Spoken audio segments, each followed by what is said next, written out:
Wait, before you continue, from what I'm getting, because you're just making a statement that statement struck my mind.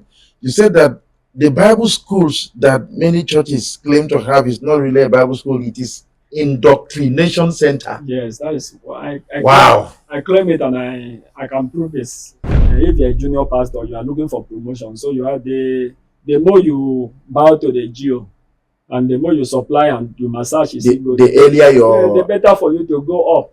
your promotion comes. Okay.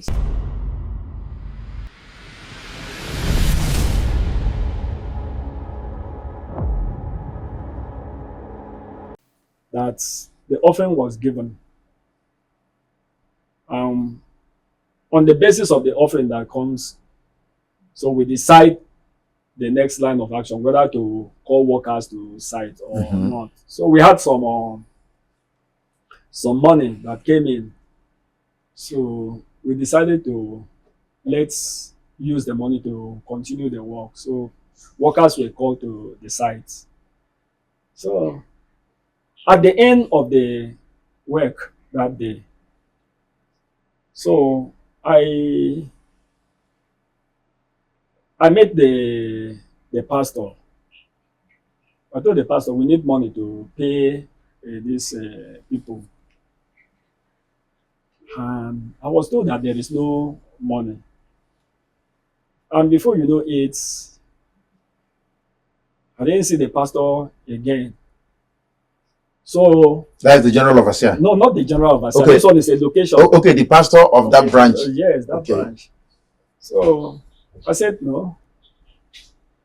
And I told the workers, I said, I'm sorry, there is no money to pay you now. Not necessarily that there is no money, but I can't seem to lay hand on money now. Please, can you people come on an evening when we will be having a service that is on a Wednesday? So it's okay that they will come. So on that day they came. When they came, after the evening service, they came immediately after the evening service so that they can meet us. And I met the pastor. When I met the pastor, he was angry. Why did I tell them to come? So, they did their work the previous day. And we didn't pay them. So that was why I told them to come so that they can collect the money and give to them. I want to say that you were lucky that those workers did not beat you up. Yeah, because I was also good to them. Okay, all right. Yes, because I was good to them because we were working together. All right. So, and the man was angry that I told the people to come. I said, no, this is the reason for which I told them to come. So that once I collect the money, because I know that there will be money, I'll collect the money and give to them. So he stayed in the office and like that till he left the church. I didn't know. I didn't know. And the people became angry. They became angry. So I tried the best I could to calm them down. And I told, look for pastor. They told me that the pastor is gone. So meaning there won't be money to pay these people.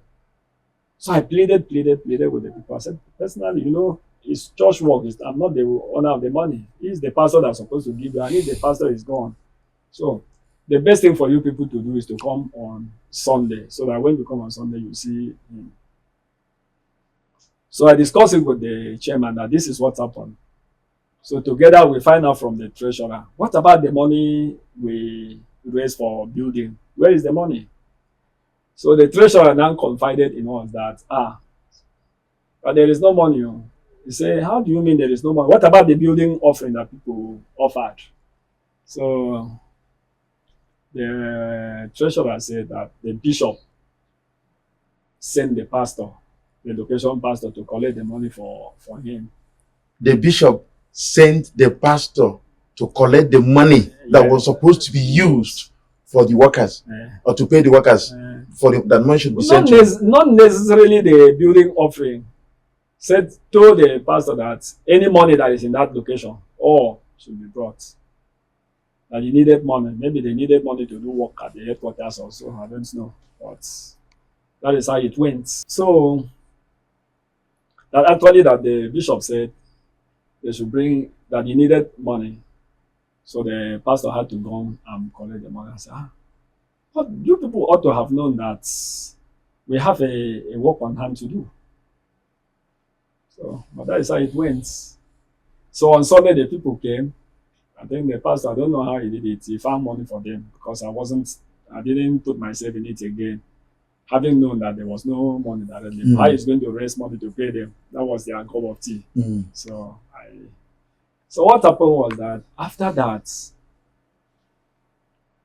I think my relationship with the pastor became kind of The thing sour. sour. Yes. So I saw it. Then we began to have issues, financial issues. So the elders or deacons and some people who were close to, that is the administration of the church, the local congregation, were not comfortable that money, the church doesn't have money, not because people were not giving money, but so. Let me ask, where did the general overseer expect the church there, the local church there, to get the money and pay the workers? Like I said, I wouldn't want to say that the general overseer was aware that there was a job going on within the church. He mustn't have been aware. Okay. But what happened is that the church pastor knew that work was going on.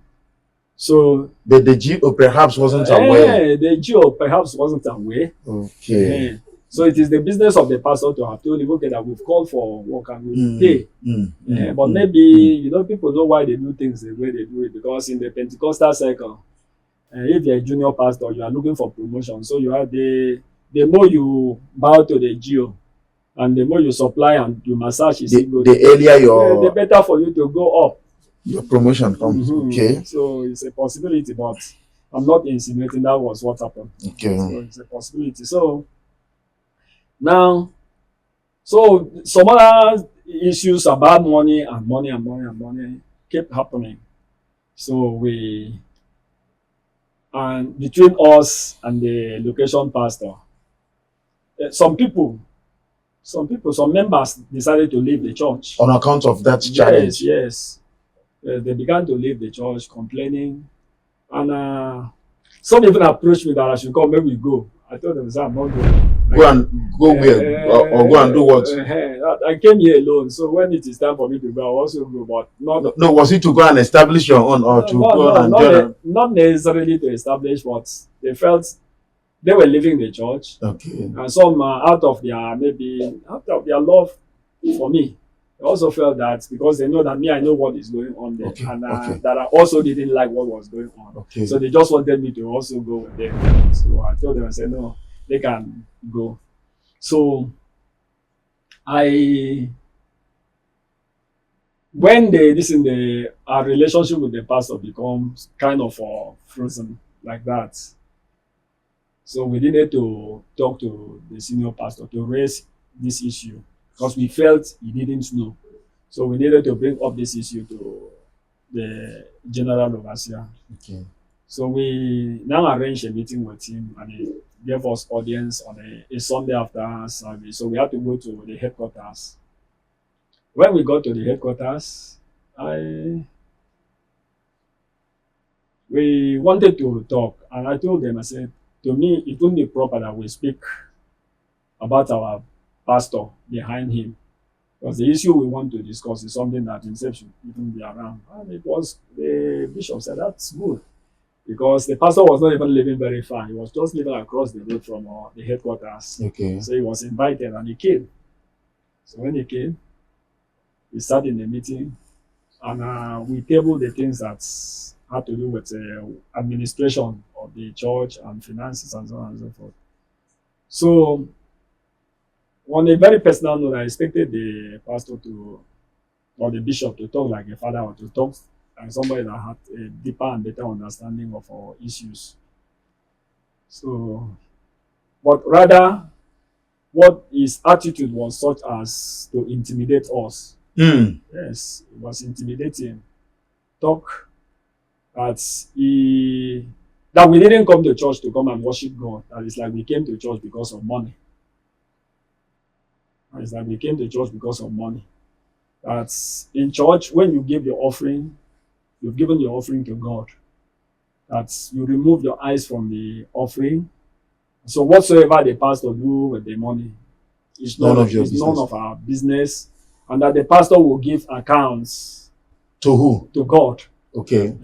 It's not accountable to us. So if you come here to worship God, you worship your God. When you finish, you get going. So when he said that, it was there and then I raised my hand. I said, sir, I have a question. He said, okay, yes, what is the question? I said, my question is, yeah, true. Every member of the church, when we give offering, I can remember when I didn't have anything to do with the administration of the church. When I gave my offering, I finish, I'm going. Mm-hmm. Yeah. Whatsoever the church does with it, It's none of your it's business. none of my business.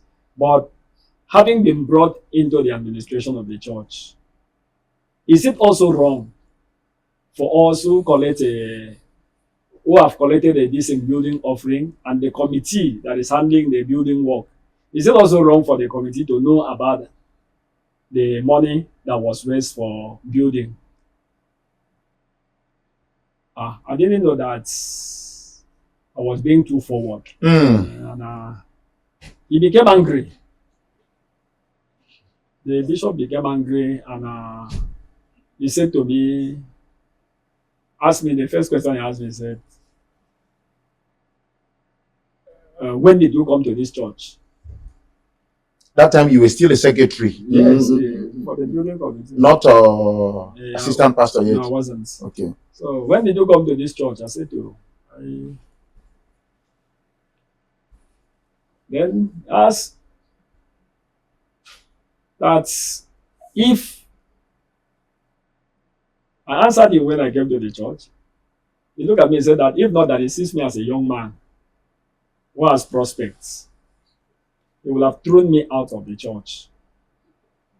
So I felt a little uneasy by that kind of statement. Threw me out of the church.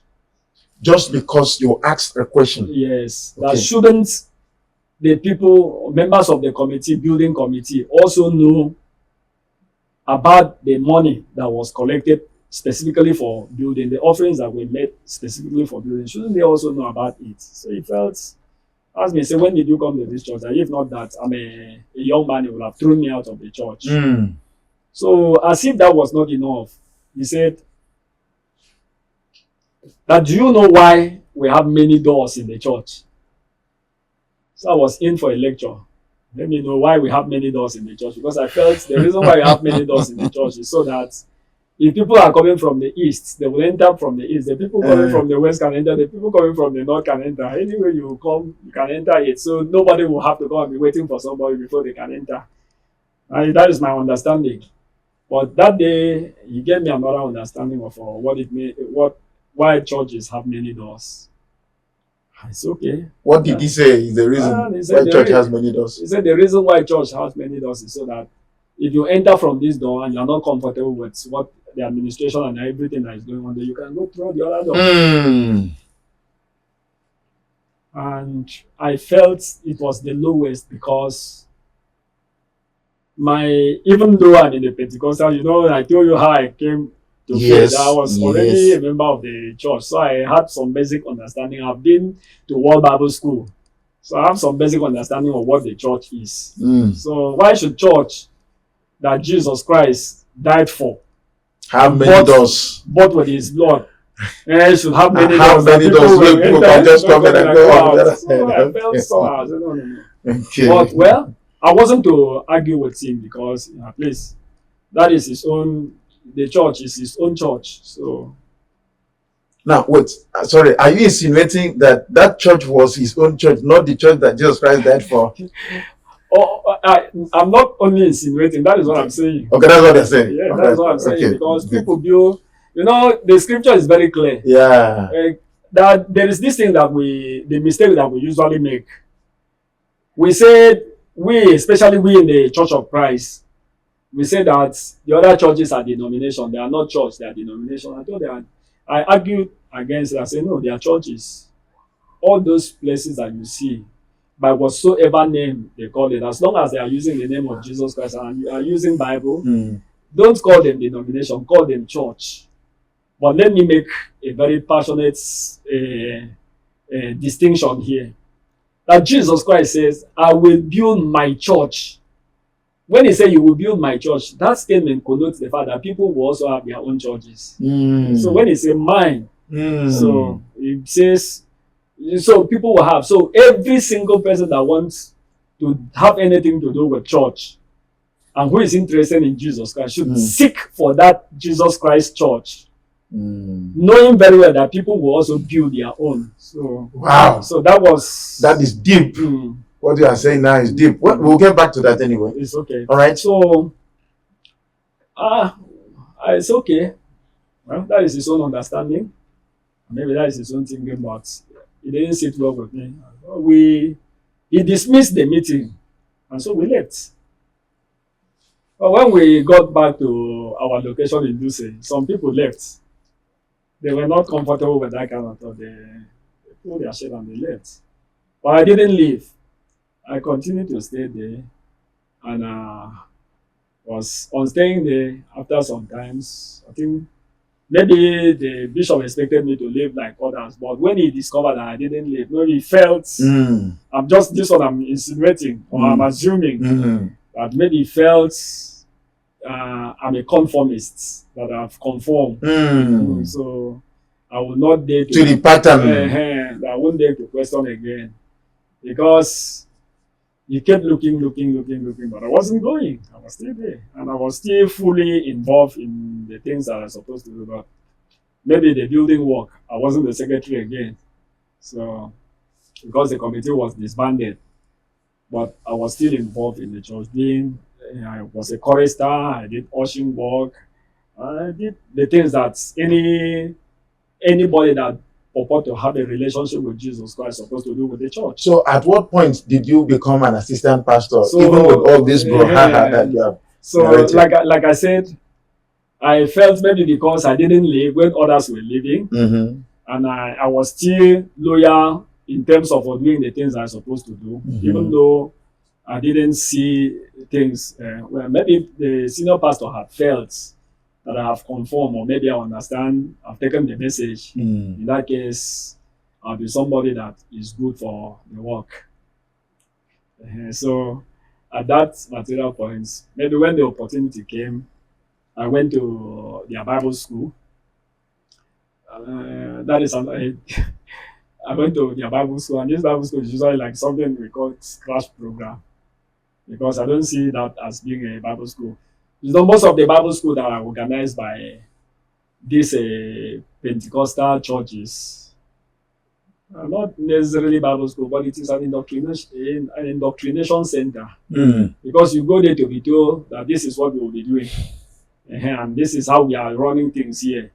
And that is how you will be running things if you have the opportunity to be here. Wait, before you continue, from what I'm getting, because you're just making a statement that statement struck my mind. You said that the Bible schools that many churches claim to have is not really a Bible school, it is indoctrination center. Yes, that is why I claim it, and I can prove this. I can prove it because having passed through it, I get to understand that.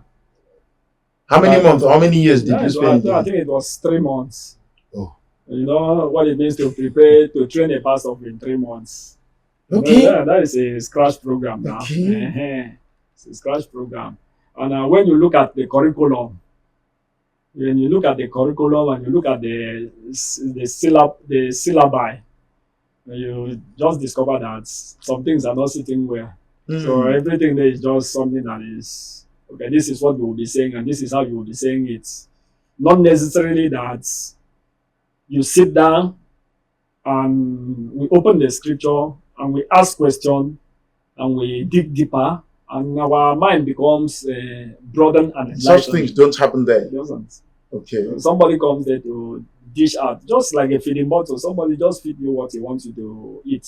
So when you finish, when you go out there, that is why you discover that most of these churches, when their pastor go out there, they behave like their Okay, like their who you do call like their GO, like their master. They speak. They want to speak just like the master. And if you listen to their message and you compare the message to the message of their master, it's the same. Please, can you give us one example? Can you give us one example? Okay. You see, for example, okay, you this example has been used severally. okay, If you let's assume, for example, that you belong to the deeper life, okay, and you want to speak. If you're a pastor of deeper life and you are not speaking like Kumoye, bro, how do they speak? We are debating, but I want to. I want to have an idea. I wish I had been there. Okay. I would have spoken like him. Okay. But since I've not been there, then I can give you another example. For example, if you go to a church where prosperity is the in thing, the pastor believes in the grace gospel. That in fact that Jesus Christ has no relationship with the poor. So everything has to do with prosperity, money, material things, and so on and so forth. So definitely, if you are trained under such, a pastor or just a bishop, what kind of message are you expected to go and preach? Wait, before you continue, Pastor David Ibiome, yes, that should be 2 weeks ago or thereabout, said that Jesus Christ has nothing to do with the poor. With the poor, that he has never been to the house of the poor. In fact, what I now agree, I now understand what you're saying, because he mentioned, who did he say is his spiritual father? I think Oyedepo. Something like that. Yes. I think that was what he said. That it is not poor. That I think I agree with you. Okay. So what transpired as we were there? So as we were going through the Bible college. So we just went in. We were taught not necessarily anything, but like I said, scratch program, because to me it wasn't deep enough to really prepare somebody for the work of the ministry. Okay, if it were. So, but it's like maybe you want to have some people that are working with you, your workers. So you train them and you tell them this is how our culture, and this is our culture, this is our tradition. If you want to follow us, this is how you'll be doing things. So basically, that is what those Bible schools are. That's why you call them indoctrination. Indoctrination center. So now, much later, I was appointed an assistant pastor. Having finished, the training. But before I even finished the schools, you see, something happened, and it is an interesting moment. You see, when it was time for ordination, after we were done with the Bible school, and I knew perfectly well that at the end of the Bible school, I will be ordained as a pastor. I'll be ordained as a pastor. So,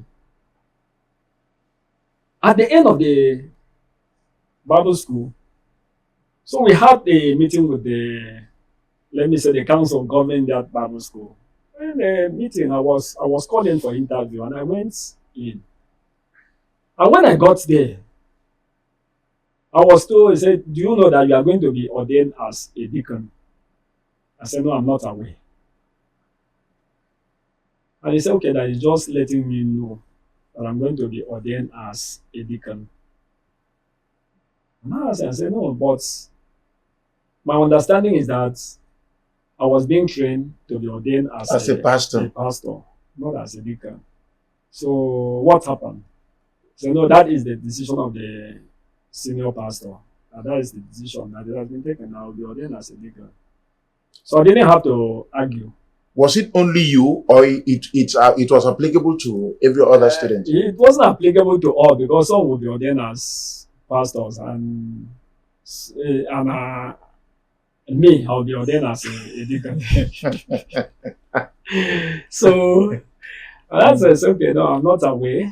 It's okay, but it's just letting me know that is what is going to happen. I said, okay, no problem. I didn't have to argue because he's not the senior pastor. I went for interview, but if that is all that the interview was all about, so there was no need arguing with somebody in the interview. I said, okay. So that you will not even lose out completely. no, not necessarily losing out, because I know I wasn't going to be ordained as a deacon. And I was not going to accept that kind of thing too. Because I also felt that to be ordained as a deacon, there are some procedures that you also pass through before you can be ordained as a deacon. And I ought to have passed through those procedures to be ordained as a deacon, but I didn't. So that was on Saturday. So Sunday was going to be the service of the ordination. And I went to the service. So, and I was in the church. So when they were calling people out for ordination, they call. They came to me, they also called me. So when they called, and it fell among the deacons. My name fell among the deacons. And I didn't stand up. I was there hard. So they called again. I didn't stand up. Called again. I didn't stand up. But they went on and did their ordination finish. So after the ordination, I just took my Bible and I was heading to the door. I didn't know that the bishop was watching me. He was watching me. So as I just stepped by the front door to go, the bishop crossed me and said, "Were you here in the church?" I said, "Yes." He said, "Did you hear when your name was called?" I said, "Yes." "Then why didn't you come?" And I said, "Sir, because I didn't understand the ordination." He said, "Were you not told?" I said, "I was told yesterday." So it's something that we should discuss in the office. He said, "Okay, come to my office." I went to the office. So he said, "Were you not told?" I said, "Sir, I was told yesterday, but that wasn't my understanding from the onset." And I also understand that there are criteria for appointing deacons. And I feel I'm not even qualified to be. Wait, is it biblical criteria or that church criteria? I mean a biblical criteria, because I didn't even know. Unfortunately, in this particular one, I don't even know the constitution. Well, okay. Now, unlike the other one that I was aware of the constitution. Now you refuse to be ordained as a deacon. Now, you that wanted you decided that you should be ordained as a pastor. Did you know the criteria of being a pastor according to the Bible? Yeah, so I had a fair knowledge, because when we talk about pastor, okay, now in the sense of the Pentecostal, the pastor in the sense of the Bible are two different things. They are two different things, because the pastor in the sense of the Pentecostal and the pastor in the sense of the Bible are two different things. They are two different things, yes. Why? Because let me start with the Bible first. In the Bible, a pastor is an elder. A pastor is a bishop. So, an overseer of a congregation of God's people. Okay. So now so what that means is that anybody that wants to be in that position scripturally must follow the doctrine as stated by Apostle Paul in the book of Timothy chapter 1. And we need to read that Bible passage. Okay. Yes. I think 1 Timothy chapter 3 verse 1. Okay. Abi? Okay, yeah. Okay, yes. Okay. Now it says, 3 verse 1. This is a faithful saying. If a man desires the position of a bishop, he desires a good work. A bishop then must be blameless. Here he is capturing bishop. Okay. So how do we know that a bishop and a pastor are the same? Okay, it's a matter of translation, because you also mentioned elder. Elders. Okay. Yes. A bishop, translationally, a bishop is an elder, because he presides over, he watch over, he oversees souls.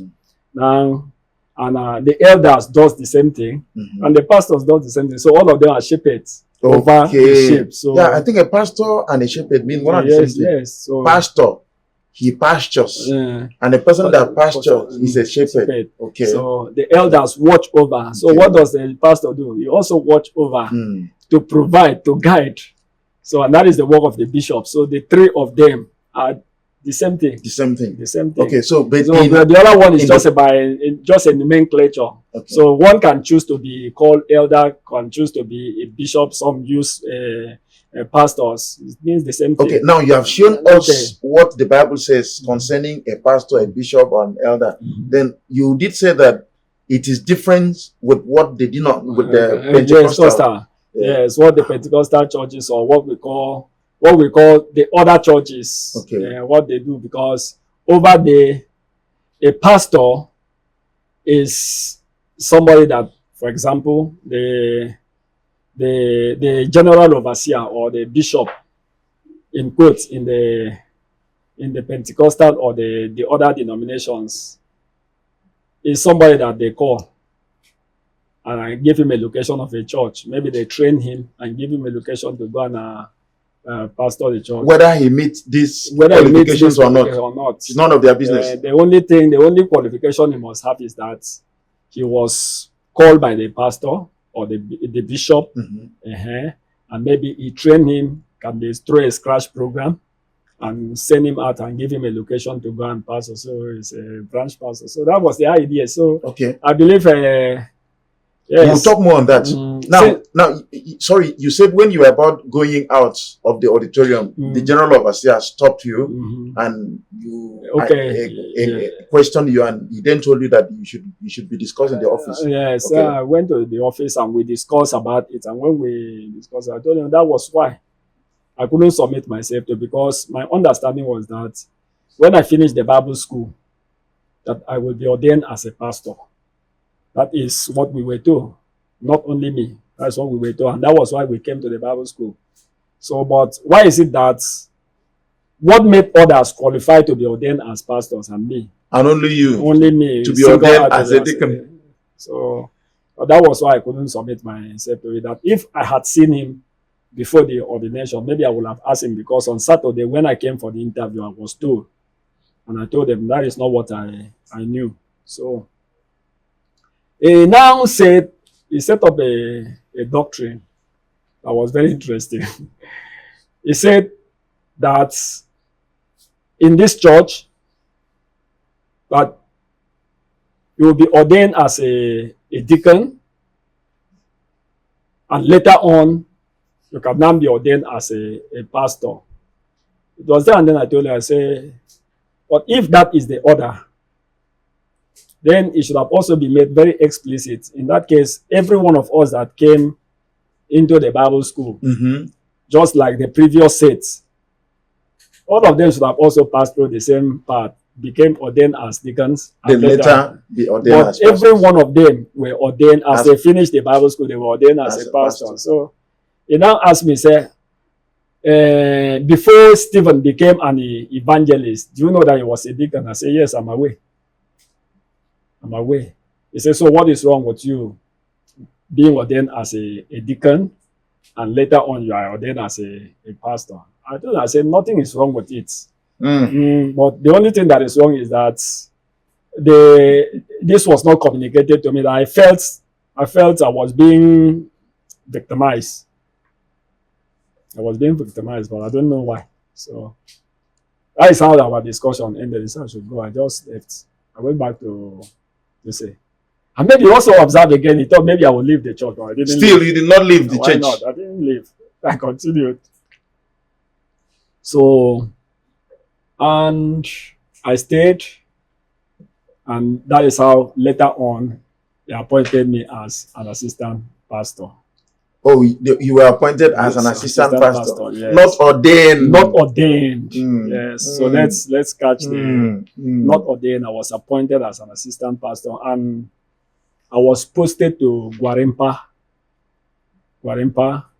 and not necessarily because there was a location in Guarimpa, because we were to go and start a church in Guarimpa. What is the name of the church again? The church is a Christ Victorious Church. Okay, Christ Victorious Church.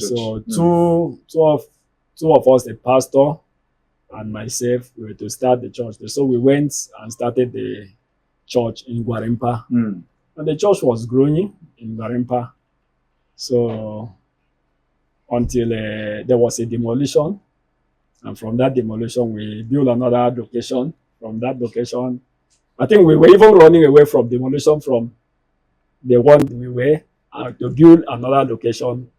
It was when we finished building the location that they even demolished the new location. And the old one, the location is still there. So now, from there, I was now posted. After they demolished that place, I was posted to Kado Estate. So, and I'll be going from Duse to Kado. It wasn't easy because As an assistant pastor. and there was no this thing support. Okay. No support. So I'll be go in the morning, go in the evening service. Meaning you were using your finances, yes, you were using resources. your resources Yes, to do that. to be doing that. Okay. And to the glory of God and the goodwill of the pastor in Kado, who is a friend, very respectable man, Pastor Toba, very, very respectable, very, very responsible and respectable man. So he has been supporting directly on his own, not necessarily from the church. So at a point, he also felt that, me coming all the way from Duse to Kado Estate and going back sometimes in the night, he didn't feel fun about it. So he now told me that, he will discuss with the bishop. Maybe I should still go back to Duse. I said, okay, no problem. So I went back to Duse. After he discussed, I went back to Duse. So I stayed in Duse. And later on, I assisted in the Duse as a pastor. So we kept building. So it was there, after many years, that I had a leading in my spirit that I think my time is up in this place. And from that leading, I approached I went to see the bishop to tell him that I'm leaving. So the bishop, when I got there, I didn't see him. He had already traveled to Kenya. So, and I met the assistant general overseer. Assistant General Overseer. Yes, Pastor Ugurinde. I met with him, so I told him, I said, okay, sir, this is. I'm hearing this for the first time, that we have Assistant General Overseer. So, wonderful. So I met with him and we discussed. So when we finished discussing, he said, okay, that I hope you know that he cannot release me to go without the general overseer's permission. Release you how? Release me because I'm a pastor, an assistant pastor with the church. So he cannot release me. So he cannot tell me, okay, you are blessed, you can go. So I need to meet with the senior pastor. When he comes back, I told him, okay, no problem, I'll meet with him. So I left. And when the senior pastor came back from Kenya, and I went to meet with him, and I met with him, I told him, sir, I have a leading in my spirit to leave. I'll be leaving. So we had some kind of a little altercation, but it was little, and we resolved it. So, and it's okay, no problem. He then released you. Yes, that I should just be around in the next conference of the church, annual conference of the church, or convention of the church. I should be around. So I was around, and after the program and everything was done, I was officially called up, and I was prayed for, and I was blessed and released. Meaning you were ordained at that time. Okay. So, I left. And when I left, you know, when we live like that, the next thing is you think that you should go and open your own church. So I opened my own church. I like what you say, when we live like that. That is when pastors live like that. You understand? You also think of going to open your own church because people are expecting to hear that you open your own church. So I went to Duse. Zone 5, I opened a church. Your own church? My own church. You also became a general overseer? I became a general overseer. Hallelujah! Kai! But you see, what was the name of the church? Yes, the name of the church is God is Light. God is Light Church. Yes. Okay. Or is it God is Light Ministry or God is Light God Church? is light. Just God is light. There was Okay. no, didn't add anything ministry or church to it. Just God is light. And I actually took the name from, I think the book of, is it First John chapter 1 Okay. verse 5? It said God is light, Okay. and there is no darkness in him. So, but you see, I didn't have a release in my spirit. Even as you opened your own Even church. as I opened my own church, I didn't have a release in my spirit because something was still telling me that, are you sure that you are doing the right thing? Are you sure you are doing the right thing? And I keep struggling with it. So at a point, I closed it down. Did you have members? I think it was only 3 members, but it wasn't also long, so I didn't stay for long. Okay. I think it wasn't up to 2 months or so. You closed down your church. I closed it down. I just felt that something was not right, because I came to a certain understanding, and I asked myself, I said, "Come." I kept complaining about what GOs, church founders and overseers, are doing. Now, in what way will I become different if I also do church or ministry the same way they are doing? But let me ask you. Let's be very honest and factual here. Yes. If your church had grown up to 100 or 200 within that 2 months, would you have thought of closing down the church? I've been, like I said, I've been in a church planting. Yes, I've been in church planting. So I understand that, except maybe somebody delivered an already made church for you. You cannot grow up to 200 or even 50 within 2 months. But it's not bad. Except maybe you are using something diabolical that you control people. But if it is normal, you are just doing normal things and do it, and gradually you hope to grow. You start small. I know if I had stayed from that time till today, let me say from 2008. Okay, so this thing happened around 2008. Yes, okay. Around 2008, 2009. Okay, that was when you started your own church. Okay. So if I had stayed from that time till today, maybe you would have been one of the big GOs in Abuja. Who knows? Because I also understood the principles behind the gimmicks. Yes. Okay. That there is what we call networking. You come and preach for me. When you come and preach for me, I will come and preach for you.